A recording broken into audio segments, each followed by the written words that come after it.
at our market in Kisumu. That picture still stands as a historical point in the standard nation and the standard and nation of that day. Mr. President, feel welcome to address your people.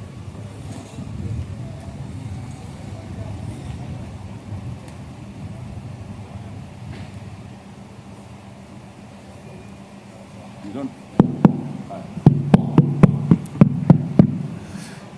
Governor, thank you very, very much. My dear brother, Prime Minister RAILA Odinga, come on the stage with me. You brought me here, and you cannot leave me alone.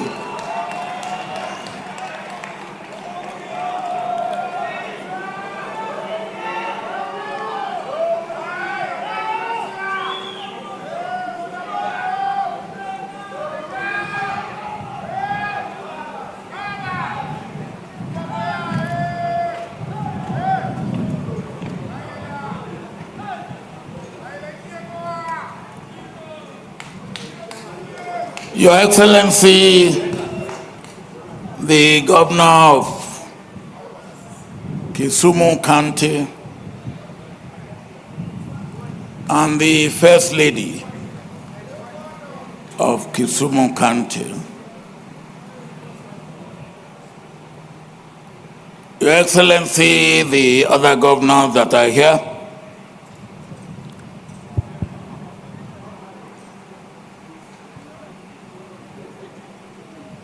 if I try to go in any order of protocol, I will get lost.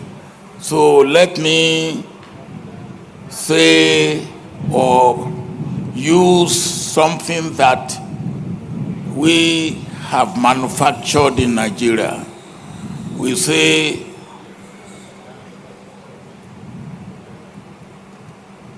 all protocol observed.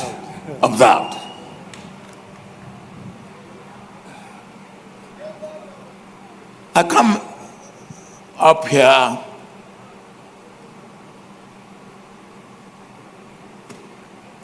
to express appreciation and thanks. First, to the governor of Kisumu County for making this first act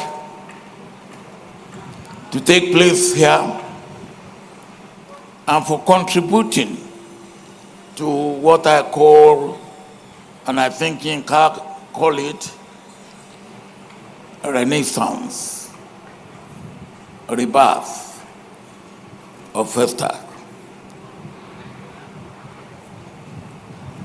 But for me,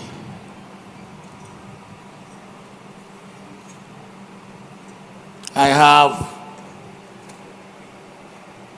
a little bit of emotion because, as you heard, we had first act, the first one in Senegal in 1966. And for 11 years, there was no other one. Nigeria accepted to stage one in 1975. And we were preparing for it. Then there was a change of government. And some people said we should cancel it. And I said, we will not cancel it. We will host it. And we hosted it. And we brought black people from all over the world. Papua New Guinea, Australia, American natives. They all converged in Nigeria. And we had a very, very successful first attack, 77. Since then, it seemed maybe because we left it entirely in the hands of governments, we don't seem to be going anywhere. And at this juncture, I will want to commend and thank Yinka for your effort, for your tenacity, and for making FESTAC to come alive again in my own lifetime. And one of your friends that you call up said to us, and rightly, that Africa has no reason to be poor. That we are poor is not an act of God. That we are poor, or if you like, potentially poor, because we are not potentially without resources. That we are at this moment poor is because of poor mentality, if I may put it that way. And we have to wake up our ideas. What don't we have? When you go back into history, energy that others needed to make them wealthy, that energy was taken for 4 centuries through slave trade and slavery. We were carted away to the so-called New World, using the energy of our forefathers to make others rich and to impoverish us. And that hasn't stopped. Slave trade and slavery gave birth to colonialism. Again, resources and energy of Africa being shipped out to make others rich while we remain poor. And it hasn't stopped.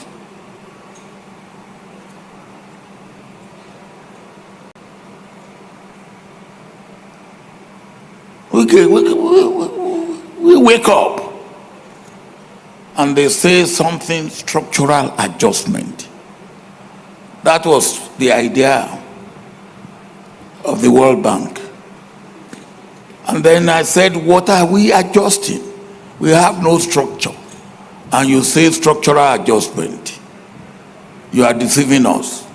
You are cutting away our resources and continue to make us poor. And I was saying, for those of you who do not know, I was put in jail because in 1994, is it, as I came here? 95. I came for Jaramogi.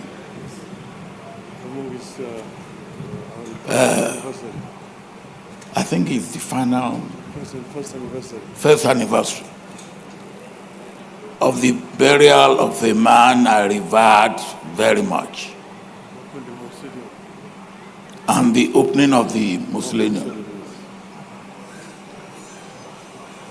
And I was invited by this young man. And I came. And I went back to Nigeria. And I got back to Nigeria and I was arrested. I was given 2 charges. One was that I have come to Kenya to collude with the opposition to bring the government of Kenya down. And second,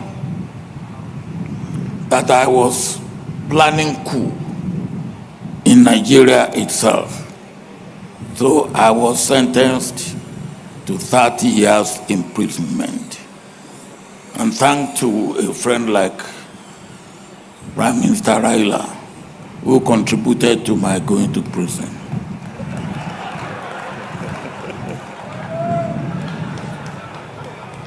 When I came out of prison, another thing that I found was something they call globalization. After I've stayed in prison for 3.5 years almost. And I said, what is this globalization? And then I studied it. It means open your door, open your house, let me take whatever I can take out of your house, and then I close my door and my house to you. That's globalization. And that was sold to us. And again, we lap it up. When are we going to stop accepting these received ideas that will not work for us? We have to. And the old African adage says, if you want to go far, you work together. If you want to go fast, you walk alone. In our case, we want to go fast and go far. So how do we do it? We have to walk alone and together, so that we do not walk in silos. If we walk in silos, we will be destroyed piecemeal. We have to work together. And I saw what you could get when we hosted FESTAC 77 in 1977. People from Papua New Guinea came to give us their problem. Those in Australia came to give us their problem. The black people who are oppressed, who are marginalized, who are exploited, and all of us, of course, who are being exploited, came together. And that has not stopped.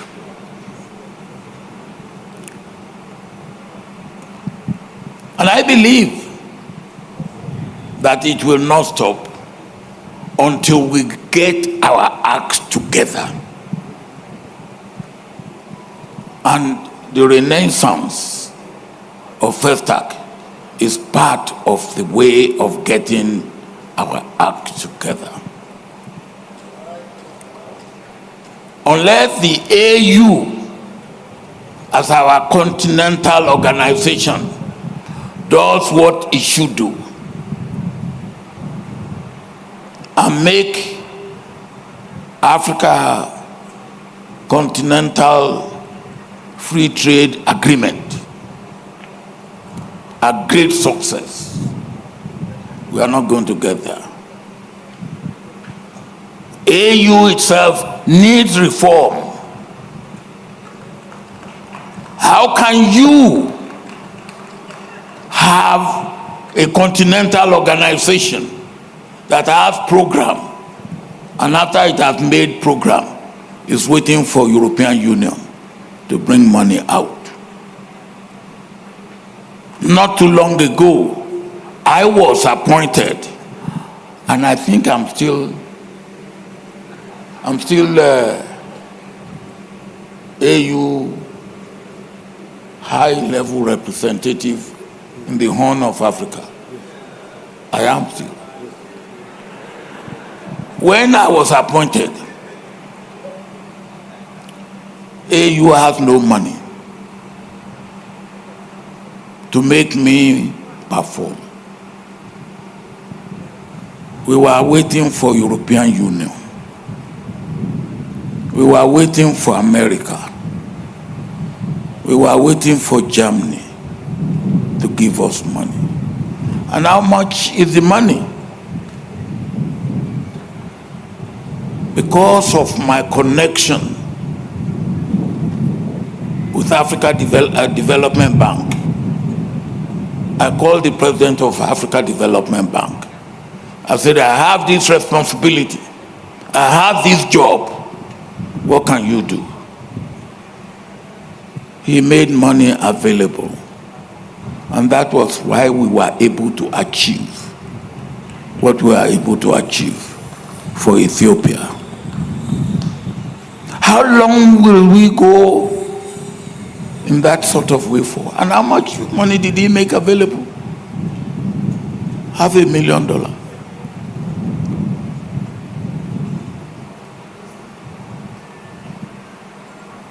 That was what was required.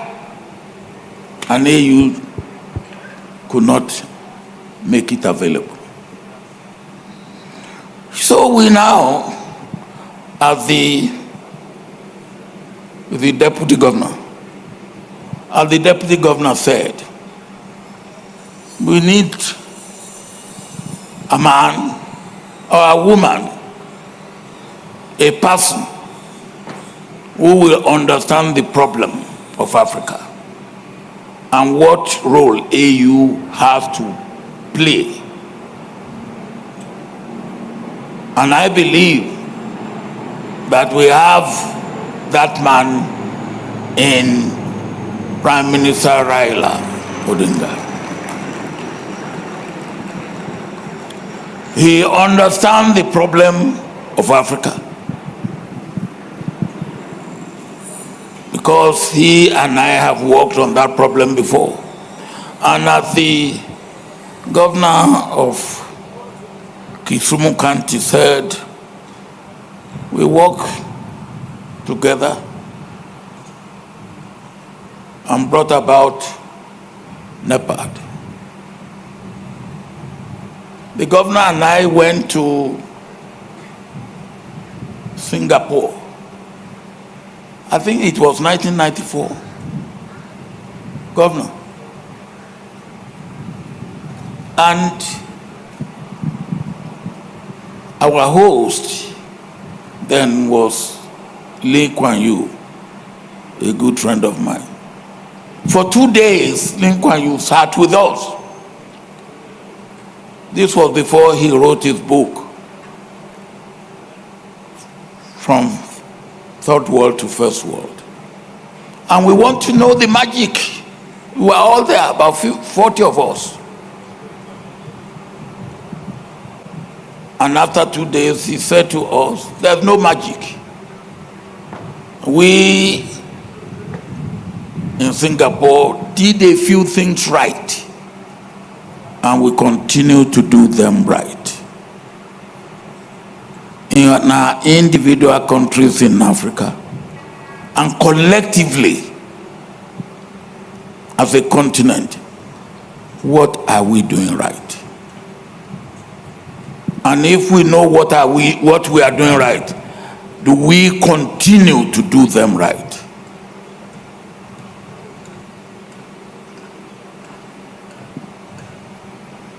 If I may give example of many countries, including my own, we take 2 steps forward, 1 step aside, and maybe 1, 2, or 3 steps backward. That cannot be progress. And that cannot get us there. And the truth is this: unless we are able to get there, we will not get the respect of the world that we deserve. We will not get appreciation of the world that we deserve. We've talked enough about poverty. Me, I don't talk about poverty now. I talk of wealth creation.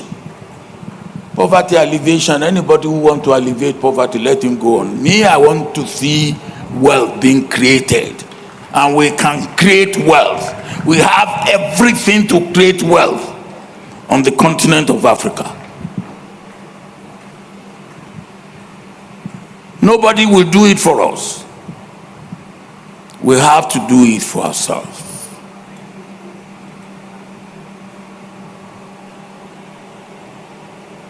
And if we don't do it for ourselves, we are all sitting on a keg of gunpowder. Our youth are restive. Our youth are unhappy. Our youth are dissatisfied. Our youth are bitter. They are angry. They are unemployed. And when we want to say something, we say, well, we have, 2063. As one of them said to me, now 2063 may be all right, but by 2063, he was pointing to me, you will be dead. If I remain as I am now, poor, I will be dead. I cannot wait till 2063. I want something now. And they're right. They want something now. And if we don't give it to them, we will be in trouble.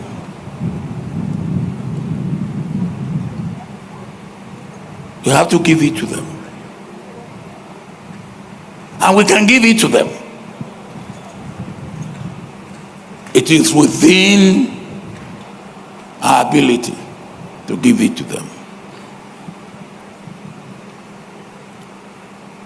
What has changed between 1977 and today? A bit has changed. In 1977, Namibia was not independent. In 1977, apartheid was reigning. In 1977, Angola and Mozambique were torturing. They are not really family on their own. In 1977, Zimbabwe was not independent.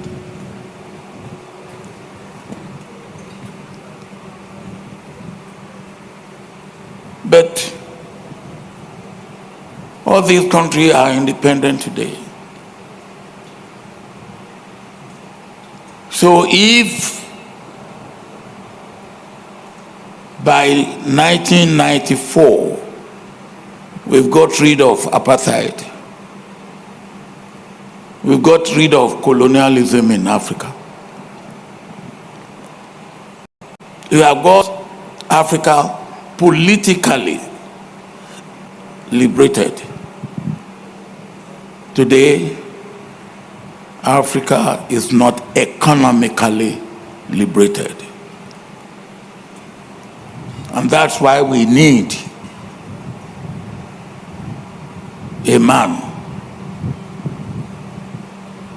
like my brother, once again, to lead the African Union and give us that reform, that leadership of the continental organization that will liberate us in Africa economically. And that is our duty.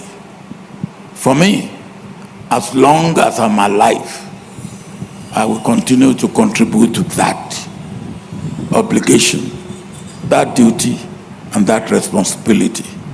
And my brother, when he gets there, not if, when he gets there, you will do what you have to do to liberate Africa economically. And I wish you the best of luck.